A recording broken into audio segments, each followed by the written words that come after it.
এবার অনেকে জিজ্ঞেস করেন, হুজুর রোজা ভঙ্গের কারণগুলি কি কি কি কারণে রোজা ভাঙে? এক ছেলে জিজ্ঞেস করতেছে গেমস খেলে রোজা ভাঙবে কিনা। তাই বললাম না, রোজা ভাঙবে না, তবে তোমার আমলে ঘাটতি হবে। কারণ মাহে রমাদানে সুযোগী যা পড়বা সবকিছু ডাবল ডাবল বাড়িয়ে দিবেন কে?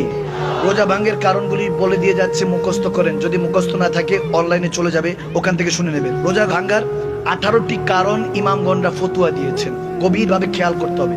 এই 18টি কারণ হলে রোজা ভাঙবে, নয়তো বা 18টি কারণ তার মধ্যে না পাওয়া গেলে রোজা থাকবে। সুবহানাল্লাহ।